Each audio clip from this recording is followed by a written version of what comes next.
라는 주제로 같이 말씀을 나누겠습니다. 만족이라는 단어가 무엇인가 한자에 보니까 만족이라는 것은 채워진 상태를 말합니다. 마치 물이 차오른 상태처럼 빈 공간이 없는 그것을 만족이다, 그렇게 이야기를 합니다. 물론 마음과 관련된 표현이라고 생각을 합니다. 근데 참 사람이 만족하고 살아가기가 어렵습니다. 여러분이 살아가는 인생 속에서 내가 정말 너무 만족스럽다, 그런 느낌을, 그런 감정을 경험하는 것이 얼마나 자주 있는지 모르겠습니다. 사람이 만족하는 것이 어려운 것은 사람의 마음이 너무 크기 때문에 그렇습니다. 우주를 담는 것이 인간의 마음이기 때문에 참 만족이 어려운 거죠. 오래전에 제가 새벽에 기도하는데 갑자기 하나님께서 그렇게 질문을 걸어오셨습니다. 아주 이건 순간적으로 제 마음 안에서 생긴 일인데, 내가 얼마나 크냐, 이렇게 질문을 걸어오셨습니다. 근데 그 질문이 딱 떨어지는 순간 동시에 제 안에서 대답도 반응이 됐는데, 제가 이렇게 반응했습니다. 저보다 크십니다.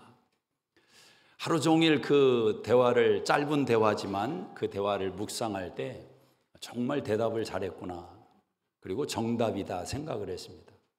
하나님이 아무리 크다고 우리가 표현을 해도 나보다 하나님이 작으면 아무 소용이 없는 것입니다. 하나님은 나보다 크셔야 그게 진짜 신앙의 고백이다라는 것입니다. 나보다 크실 때 그분께서 우리 마음을 채울 수 있는 은혜를 주시는 것입니다. 인생을 살아가면서 만족과 관련돼서 기대하지 않는 것이 참 중요하다고 생각합니다. 왜냐하면 여러분을 만족시킬 대상도 없고 세상의 만족의 근원은 없기 때문에 그렇습니다. 그래서 자기 만족이라는 1차적으로 접근이 지혜로운 생각이라고 봅니다. 스스로 만족의 분량을 정해놓고 그 한도 내에서 자기 만족을 정해가는 것입니다. 다른 사람과 비교하지 않는 거죠. 그 안에서 만족한 삶을 스스로 누려가는 습관을 갖는 것입니다. 자기 만족과 함께 더 중요한 만족의 근본적인 내용이 있다면 그것은 하나님으로 채워지는 것입니다. 우리가 흔히 성령 충만 그렇게 고백하지만 성령 충만하면 다 해결되는 것입니다. 하나님으로 충만하게 채워질 때 인생의 모든 해답이 거기에 놓여 있습니다. 오늘 전도자는 우리에게 만족이라는 화두를 던지고 있습니다. 사람들이 만족하지 못하는 이유를 찾아가면서 동시에 진정한 만족의 길로 우리를 안내하고 있다라는 것입니다. 전도자는 오늘 10절에 이렇게 말을 합니다. 한번 읽어보시겠습니다. 은을 사랑하는 자는 은으로 만족하지 못하고 풍요를 사랑하는 자는 소득으로 만족하지 아니하나니 이것도 헛되도다. 자, 사랑하는 것과 만족하는 것이 불일치하고 있음을 가르치고 있습니다. 은과 소득으로 대표되는 물질의 풍성함이 만족이라는 상태와 연결되지 않더라는 것입니다. 대개 사람들은 막연하지만 이 물질의 풍성함과 만족을 같이 연결점으로 생각하며 인생을 살아갑니다. 지금 조금만 더 물질이 있으면 내가 만족할 것 같은데 만족하지 못하는 이유가 현실의 이 부족함이, 물질의 연약함이 나의 불만족의 이유라고 대부분 생각하기 때문입니다. 물론 은과 소득의 풍성함은 우리의 삶의 조건들을 변화시킬 수 있습니다. 더 안전하고 더 풍성한 그런 삶의 내용으로 우리를 채워갈 수 있다는 것입니다. 문제는 우리에게 채워지는 그 만족이라는 것이 일시적이라는 데 문제가 있습니다. 일시적이라는 겁니다. 그리고 곧 이어지는 갈증이 우리를 더 괴롭게 만드는 것입니다. 차라리 없을 때보다 있음을 경험하고 난 후에 경험하는 갈증이 인생을 더 목마르게 하는 것입니다. 아무리 봐도 이전에보다 분명히 능력이 더 생겼고 여유가 생겼는데 왜 그 능력으로 내 삶의 만족을 이전보다도 채우지를 못하는가? 이 갈증이, 이 목마름이 인간에게 보통 힘든 싸움이 아니라는 것입니다. 자, 전도자는 아주 현실적인 이야기를 소개하고 있습니다. 재산이 많아지면 밑에 식솔들이 많아진다는 것입니다. 고대 사회에서는 일꾼으로 우리가 이해할 수도 있습니다. 부잣집에는 일꾼이 많습니다. 어릴 때 시골에서 자란 분들은 마을의 부잣집을 아실 겁니다. 그 부잣집에는 항상 사람들이 끊이지를 않습니다. 사람의 소리가 그 집에서는 항상 울려납니다. 일꾼들도 많고 오고 가는 손님들이 많습니다. 요즘으로 치면 비즈니스를 운영하는 가정일 수 있습니다. 회사를 운영하든지 새로운 사업장을 열어서 운영하는데 밑에 많은 종업원들을 데리고 함께 일을 하는 상황입니다. 자, 그때 그 종업원들에게 월급을 주는 사장의 고충을 오늘 전도자가 이야기를 하고 있습니다. 우리 한번 11절을 같이 한번 읽어봅시다. 재산이 많아지면 먹는 자들도 많아지나니 그 소유주들은 눈으로 보는 것 외에 무엇이 유익하랴. 가게를 오픈해서 비즈니스가 잘 되고 종업원들이 많아져서 누가 봐도 저 사람 참 성공한 사람이다, 참 잘 됐구나, 외적으로 볼 때 너무 좋아 보이는데 실제 안으로 들어가 보니까 이 주인은 항상 고민하며 살아갑니다. 어떻게 이달도 월급을 줄까? 그 생각에 잠을 못 이루고 있습니다. 빚 좋은 개살구라는 말이 이런 때 쓰이는 말입니다. 역으로 일하는 일꾼들은 어떤가? 12절에 보니까 같이 한번 읽어봅시다. 노동자는 먹는 것이 많든지 적든지 잠을 달게 자거니와 부자는 그 부요함 때문에 자지 못하느니라. 노동자들은 따박따박 매달 월급이 통장에 들어옵니다. 집에 가서 자기의 시간을 갖고 여유 있게 살아가며 먹고 마시며 잠도 잘 옵니다. 아무 걱정이 없습니다. 그러나 그 많은 사람을 데리고 있는 주인은 매달마다 고심하며 살아갑니다. 누가 더 복된 인생을 살아가는 것이냐? 잠을 달게 자는 사람이 복된 자가 아니냐? 전도자가 말하고 있습니다. 전도자는 부함이라는 것이 과연 어떤 의미가 있는지 우리에게 도전하며 묻는 것입니다. 이 재물이라는 것이 모이기도 하지만 흩어지기도 한다는 것입니다. 잠언 23장 5절 말씀에 보면 정령 재물은 스스로 날개를 내어 독수리같이 하늘을 날아간다고 이야기합니다. 재물에 날개가 달려 있어서 나는 붙잡아두고 싶은데 이 재물이 스스로 날아가 버린다는 것입니다. 14절에 보니까 임생에 재난이 불어닥칠 때 내 계획과 뜻대로 재물이 남아있지 않고 나를 떠나가는 모습이 있더라는 것입니다. 자, 대부분 사람들이 물질을 인해서 만족을 경험하려고 하는 인생의 모습을 전도자가 보여주면서 다 헛된 것이고 결국 만족을 주시는 분이 누구냐? 성경은 고린도후서 3장 5절에 하나님이라고 못을 받고 있습니다. 정답은 이미 우리가 알고 있는 것입니다. 만족의 주체는 하나님이시다. 하나님이 만족을 주신다. 자, 그럼에도 불구하고 하나님께서 인생 속에 만족을 만들어 가실 때 하나님이 사용하시는 방법이 있다는 것입니다. 오늘 전도자는 그 지혜 속에서 만족의 출처를 생각해 보라는 것입니다. 먼저 만족은 태도의 문제라는 것을 기억하셔야 됩니다. 따라하십니다. 만족은 태도다. 만족은 태도다. 사람들은 불만족의 원인을 대개 어디서 찾습니까? 사람에게서 찾든지 환경과 조건에서 찾습니다. 자신에게 만족을 주는 대상과 조건이 어딘가에 있다고 생각을 하는 것입니다. 아직 만나지 못했고 내가 그 대상을 만나면 만족스러운 삶이 시작되고 불만족이 종지부를 찍는다. 이 기대감을 가지고 인생을 살아갑니다. 그러나 요한복음 4장의 수가성 여인의 설교를 수없이 들어 알고 있지만 우리 마음속에서 간헐적으로 우리는 이렇게 반응하는 것입니다. 제대로 된 짝을 내가 못 만나서 아직 만족스러운 인생을, 행복을 누리지 못하고 있다. 새로운 짝을 찾으려는 마음을 갖는 거죠. 여러분, 불변하는 진리가 있습니다. 그놈이 그놈입니다.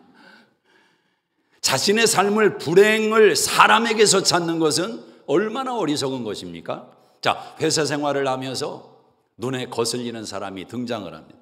그 홍과장만 없으면 내가 회사 다닐 맛이 날 텐데, 회사 가는 것이 돈도 벌어야 되지만 아주 죽을 맛인 거죠.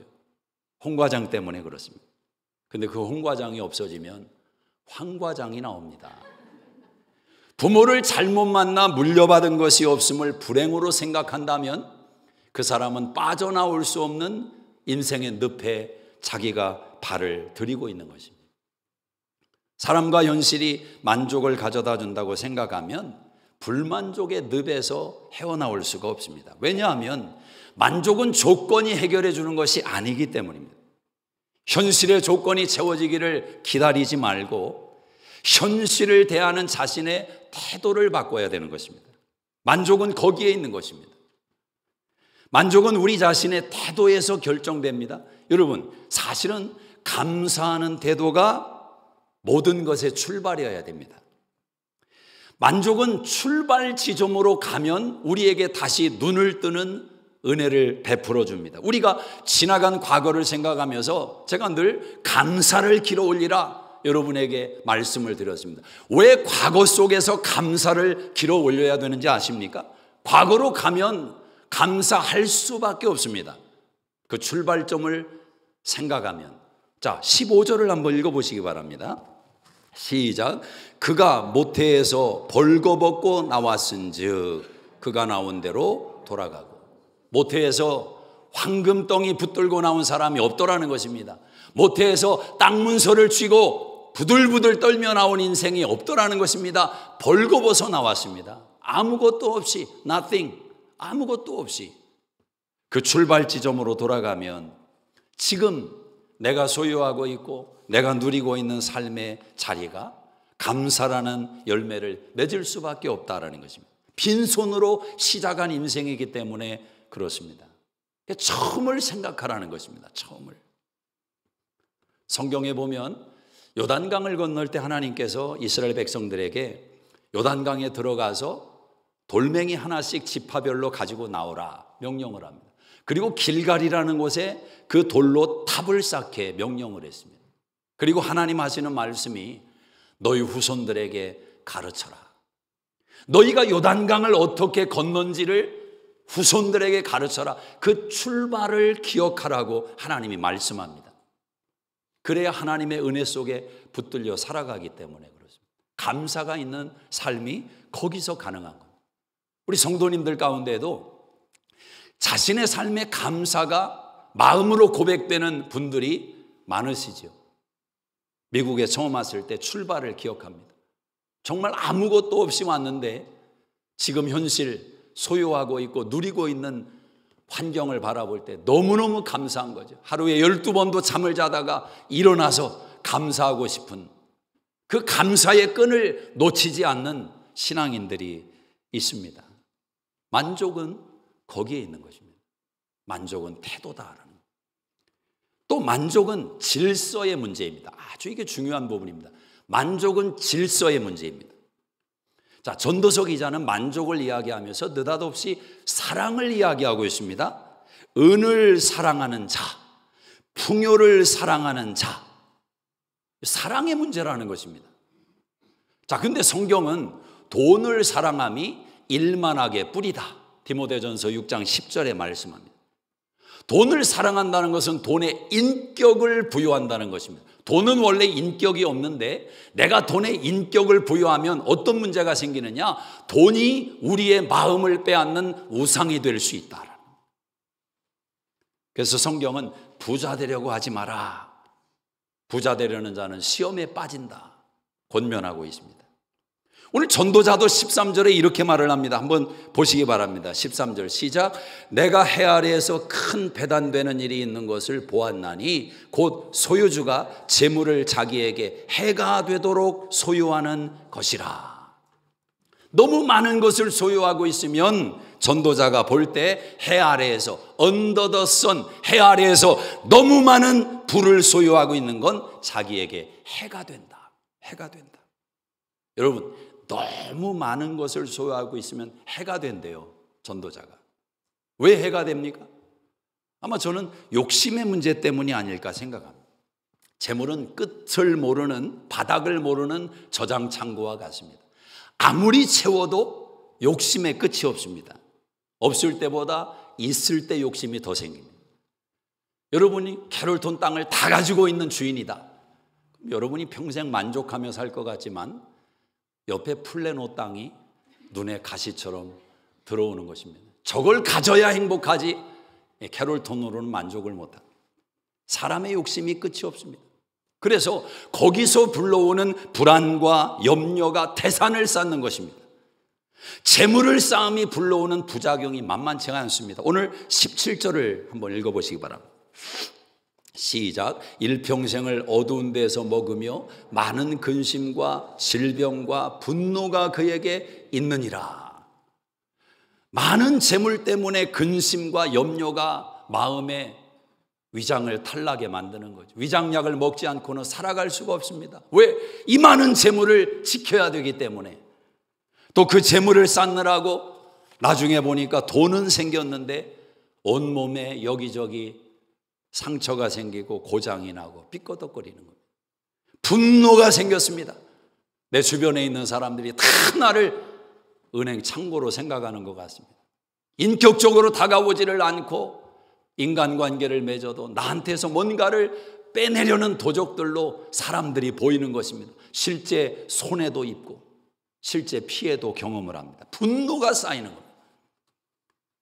욕심이 불러오는 인생의 문제를 전도자가 이야기합니다. 또 신앙의 문제도 있습니다. 내가 과하게 재물을 가지고 있다면 그 재물이 해가 된다. 전도자가 말을 합니다. 세상에 부자가 진짜 많습니다. 어마어마한 부자들이 얼마나 많습니까? 아주 좋은 경치를 둔 곳에 별장들을 여러 개 가지고 인생을 살아가는데 1년에 일주일 그 별장에 놀러 가기 위해서 한 곳도 아니고 여러 곳에 1년 동안 어마어마한 돈을 쏟아붓는 부자들. 우리는 그런 부자들을 바라볼 때 참 부러운 생각도 들 수 있습니다. 어떻게 저런 인생을 살까? 그런데 여러분, 만약 그가 하나님을 섬기는 신앙인이라면 과연 하나님께서 그런 삶을 살아가고 있는 인생에게 아무 부담을 안 주실까요? 자기 집 앞에서 굶어 죽어가고 있는 나사로, 개들이 와서 몸을 핥고 있는 그 상황 앞에서 부자는 날마다 연락하며 잔치를 벌이며 인생을 살아갑니다. 예, 천국은 믿음으로 가는 것입니다. 예수 그리스도를 믿음으로, 온전히 믿음으로 하나님 앞에 가는 것입니다. 근데 그 믿음이라는 것이, 그 살아있는 믿음이 하나님 앞에서 진정한 믿음이라면 정도의 문제이겠지만 부자와 나사로의 이야기에 나오는 그 부자의 삶을 성도가 살아갈 수는 없지 않습니까? 자, 그러면 우리가 이 지점에서 고민이 생기는 겁니다. 고민이 생깁니다. 예수 믿는 사람은 재물을 늘려가고 쌓아가는 것을 중단해야 되는가? 부자 되는 것은 다 죄인가? 부자 되려고 하지 마라, 시험에 든다, 이 말씀에 순종해야 되는가? 그렇다면 성경에 등장하는 부자들은 도대체 무엇인가? 아리마대 사람 요셉은 무덤을 준비해서 예수님의 장례를 미리 준비했던 부자라고 성경이 말씀하는데 그는 뭔가? 아브라함은 뭔가? 이삭은 뭔가? 야곱은 뭔가? 성경에 등장하는 부자들이 도대체 궁금한 것입니다. 여러분 마음에 질문해 보셔야 됩니다. 어떻게 생각하십니까? 나는 부자 되고 싶은가? 나는.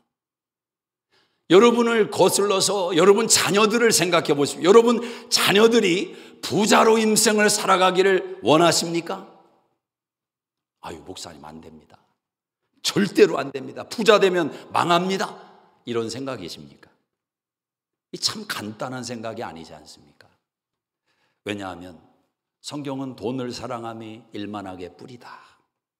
부자가 천국에 들어가는 것이 낙타가 바늘구멍 통과하는 것보다 어렵다.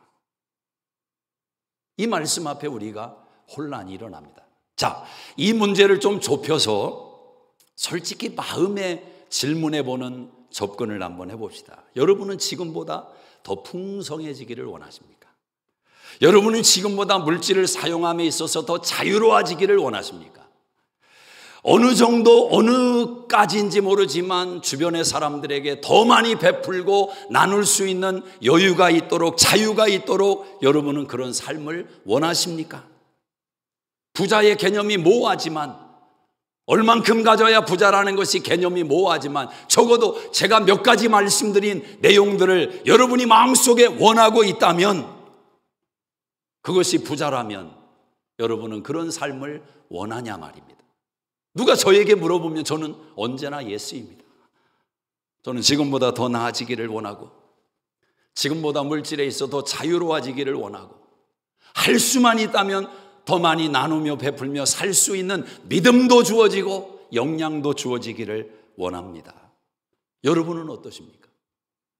여러분의 자녀들이 그런 삶을 사는 것에 대해서 불편한 마음이 있습니까? 아니면 적극적으로 그 삶을 원하십니까? 자, 그러면 중요한 것은 우리를 향하신 하나님의 마음 아니겠습니까? 하나님의 뜻은 뭔가? 자, 오늘 19절을 한번 보십시다. 19절 같이 읽습니다. 시작. 또한 어떤 사람에게든지 하나님이 재물과 부요를 그에게 주사 능히 누리게 하시며 제 몫을 받아 수고함으로 즐거워하게 하신 것은 하나님의 선물이라. 저는 이게 하나님의 사이즈라고 생각합니다. 하나님의 사이즈. 여기 중요한 단어가 있습니다. 어떤 사람에게든지, 어떤 사람에게든지 하나님이 재물과 부요를 그에게 주시는 분이 하나님입니다. 능히 누리게 하시며 제목을 받아 수고함으로 즐거워하게 하신 것은 하나님의 선물이라. 하나님의 선물이라. 천지 만물을 창조하신 하나님께서 아담과 하와에게 주신 말씀은 다스려라, 정복하라, 통치하라는 하나님의 사명이었습니다. 우리에게 주신 시간 속에서 하나님이 주시는 지혜와 능력을 동원해서 여러분의 삶을 풍성하게 세워가셔야 돼요. 여호와는 여러분의 목자가 되십니다. 부족함이 없는 쉴만한 물가로, 푸른 초장으로 인도하시는 분이 하나님이십니다. 여러분이 해를 당할지라도 두려워하지 마십시오. 왜? 하나님이 여러분과 함께하기 때문입니다. 지금은 물질로 인해서 눈물을 흘릴 때가 있고, 자유롭게 내 육신의 문제에 연약함도 돌보지 못하는 한계에 직면할 때가 있습니다. 자식이 원하는 것을 뻔히 바라보면서도 내 육신의 한계 때문에 선뜻 도와주지 못하고 밀어주지 못하는 부모의 연약한 한계를 경험할 때가 있습니다. 자기의 몸도 돌보지 못하는 인생의 연약함을 물질 때문에, 이 한계 때문에 경험하는 것이 인생이라 말입니다. 어디 한두 사람의 이야기이겠습니까? 그런데도 그 속에서 원망하지 않고 그 속에서 만족하며 감사를 길어올리는 부류의 사람들이 있더라는 겁니다. 신앙의 힘으로. 신앙의 힘으로. 자, 그렇다고 해서 예수 믿는 사람들은 항상 부족하고 항상 연약하고 목마른 삶을 사는 것이 하나님의 뜻이다. 그것을 받아들이고 운명처럼 받아들이고 그 속에서도 감사를 길어올리고 만족하는 삶을 사는 것을 추구하는 것만이 신앙이다. 과연 그렇게 접근한다면 저는 한계가 있는 연약함의 고백이라고 생각합니다. 우리 신앙인들은 그 한복판에서, 그 연약하고 부족한 한복판에서 이런 기도를 드릴 수 있는 겁니다. 하나님, 이 삶을 벗어나게 해주십시오. 하나님, 복을 내려주셔서 이 삶을 뛰어넘을 수 있는 힘을 주십시오. 기회의 땅인 미국에 와서 왜 절망의 땅인 것처럼 인생을 사냐 말입니다. 성실하게 열심히 부지런히 주 안에서 살아가는 사람들이 핍절하거나 여기저기 돈을 꾸려다니며 구걸하는 인생을 사는 것을 보지 못했습니다. 세상도 콩 심으면 콩 나고 팥 심은데 팥 난다고 이야기를 합니다. 하물며 하나님의 자녀들이겠는가? 물론 여러분의 집이 커지고 좋은 승용차를 사게 되는 것이 인생의 넘버원의 목표가 될 수는 없습니다. 하지만 그런 삶을 부정할 이유도 없다라는 겁니다. 360도의 은혜가 필요합니다. 더 나은 삶, 더 복된 삶, 더 여유가 있는 자유로운 삶, 누림의 삶, 하나님이 주신 즐거움을, 그 선물을 소유하는 인생이 필요하다. 어떤 사람에게든지 하나님이 재물과 부요를 그에게 주사 능히 누리게 하시며 제 몫을 받아 수고함으로 즐거워하게 하신 그것이 하나님의 선물이라. 믿습니까? 하나님의 선물이라. 자, 그럼 진짜 문제가 뭔지를 아셔야 됩니다. 진짜 문제가 뭐냐? 단순히 재물을 더해가는 것이, 재물을 사랑하는 것이 문제가 아닙니다. 사람도 문제가 아닙니다. 돈도 문제가 아닙니다. 여러분, 사실 좋아하지 않는데 채워지는 게 있습니까? 인생에? 어떻습니까? 나는 돈을 진짜 안 좋아하는데, 목사님 나는 돈을 진짜 안 좋아하고 멀리 하는데 자꾸 돈이 붙어요. 목사님, 나 돈 안 좋아하는데. 목사님, 안 좋아하면 좀 풀어주세요. 그럼 안 좋은데 자꾸 붙으면 그냥 밀어내면 될 거 아니에요. 정말 안 좋아하는데 붙는 게 있을까요? 여러분, 좋아해야 됩니다. 운동도 좋아해야 건강해지고, 음식도 좋아해야 누림이 있고, 관계성도 좋아해야 풍성해지는 겁니다. 직장을 다니면 승진을 구해야 될 것 아닙니까? 승진 안 하고 싶습니까? 10년, 20년 다녀도 만족합니다. 이게 신앙이라고 생각을 하십니까? 여러분, 승진해야 월급이 오르고, 월급이 올라야 그것으로 자녀들에게 더 좋은 삶을 제공할 것 아닙니까? 목사님, 어떻게 설교 시간에 그렇게 천박한 말씀을 하십니까? 저는 회사의 유익과 사회 발전, 무궁함을 위해서 기여를 하지, 그깟 돈 그 몇 푼 때문에 저는 일하러 가는 게 아닙니다. 그렇게 말하고 싶으세요? 아니, 가게를 오픈했으면 사람들이 더 많이 와서 더 많은 것을 사고 매상이 올라서 집으로 가져가는 돈이 많아지는 것을 원치 않으십니까? 목사님, 왜 자꾸 그렇게 세속적인 견해만 피력하십니까? 오시는 손님들이 만족하도록 저는 원가를 하나도 안 남기고 다 오시는 분들을 위해 베풀고 있습니다. 그게 비즈니스의 목적 아닙니까? 그렇게 말하고 싶으세요? 솔직해져 보십시오. 회사가 유익해지는 것도 중요하고, 사회 발전도 중요하고, 오는 손님들의 건강도 중요하고, 그러나 그 중심 속에는, 가장 그 밑 근저 속에는 그것을 통해서 내 삶의 소득이 늘어나고 재물과 부요가 쌓이고 그 누림과 그 즐거움 속에 인생을 살고 인생을 물려주고 싶은 그 마음이 진짜 마음 아니냐라는 거예요. 좋아해야 됩니다, 여러분. 사랑하셔야 돼요. 죄송합니다. 돈을 사랑하지 말라는 성경의 말씀이 있는데, 돈을 사랑하는 것도 만약 표현이라면, 좋아하는 것이 사랑이라면 저는 가능하다고 봅니다. 문제는 뭐냐? 왜 성경은 돈을 사랑하지 마라, 사람 의지하지 마라, 부자 되기를 바라지 마라, 이런 말씀의 진의가 뭐냐라는 것입니다. 나아가 만족과 불만족의 진짜 이유가 뭐냐라는 거죠. 그것은 사랑의 문제가 아니라 사랑의 질서의 문제라는 거죠. 사랑의 질서의 문제라는. 저 유명한 어거스틴이 이렇게 진단을 했습니다. 마음의 사랑에도 순서가 있는데 우리는 흔히 덜 사랑해야 될 것을 더 사랑하고 더 사랑해야 될 것을 덜 사랑한다. 그래서 삶은 불행해진다. 선한 사람은 사랑의 순서의 질서를 바로 잡는다는 것입니다. 사랑해서 안 될 것을 사랑하지 않습니다. 마땅히 사랑해야 될 것을 더 사랑합니다. 아주 어렸을 때 텔레비전에 노래 가요 프로그램이 나오면 꼭 등장하는 가수분이 있었습니다. 제가 아주 어렸을 때 가수인데 현인이라는 가수입니다. 현인. 이분을 아는 분들은 둘 중에 하나입니다. 나이가 꽤 있으신 어느 연령을 넘으신 분들이나 아니면 저같이 트로트의 조예가 깊은 그런 사람 아니면 이분을 알 길이 없습니다. 근데 이분이 목소리도 좀 구성지고 특유의 노래를 불렀는데, 이분의 노래 가운데 그때 어렸을 때 많이 들었던 노래예요. 꿈속의 여인이라는 노래가 있습니다. 사랑해선 안 될 사람을 사랑하는 죄이라서 말 못하는 이 가슴은 이 밤도 오늘도 울어야 하나, 이런 가사입니다. 애달픈 가사이죠. 이게 뭐 60, 70년대, 80년대 이렇게 풍미했던 가사인데, 사랑해선 안 될 사람을 사랑하는, 여기 참 가사에 문제가 있는 겁니다. 사랑해선 안 될 사람을 사랑하는 이유가 뭡니까? 이유가 첫째, 정신 나가서, 둘째, 헷가닥해서, 셋째, 배가 불러서. 정답이 뭐? 다 정답이죠, 이거 사실.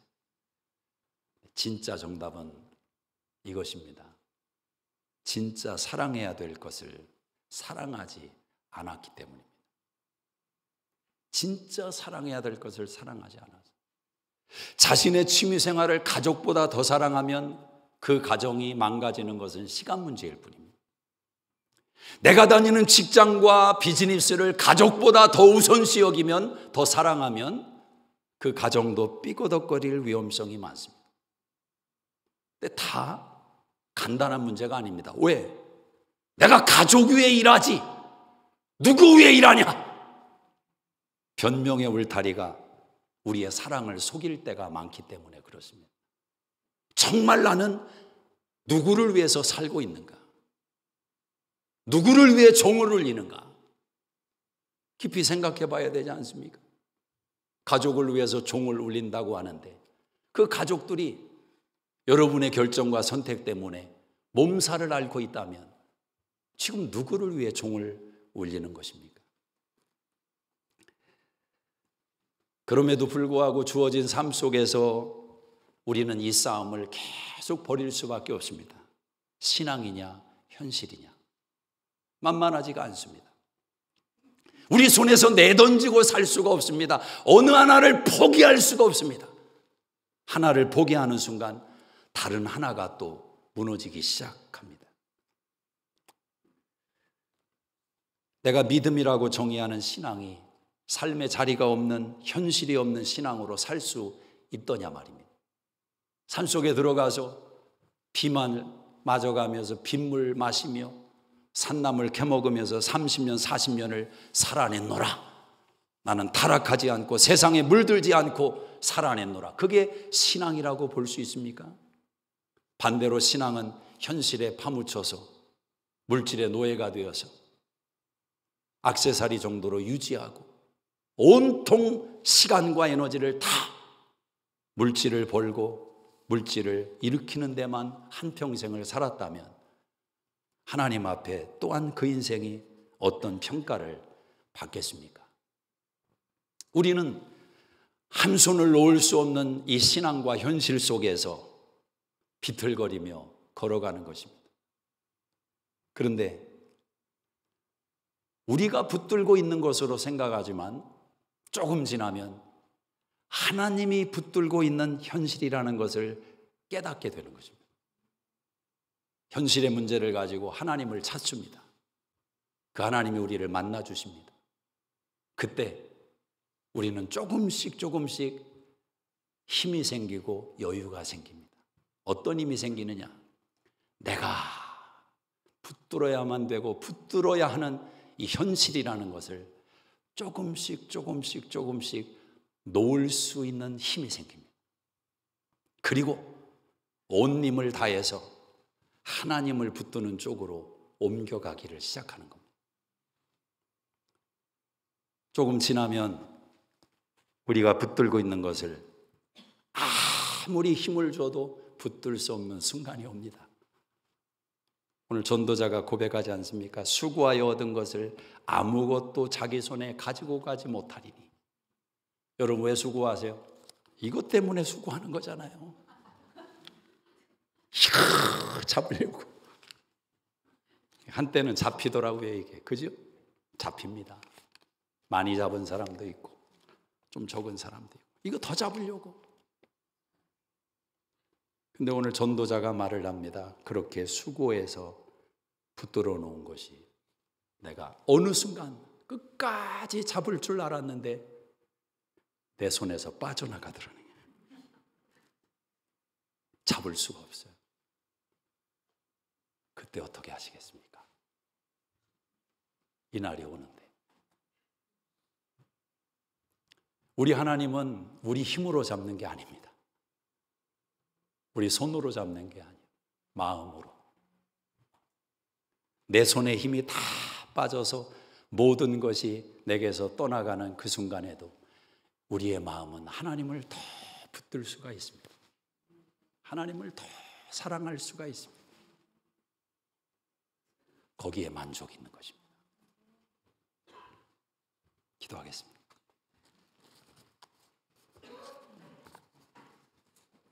조용히 자리에서 일어나십시다.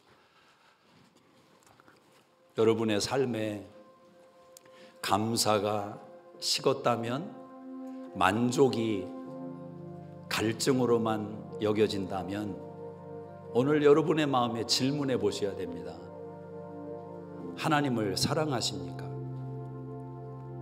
한 생에 주어진 시간 속에서 우리는 사람을 사랑하고 일을 사랑하고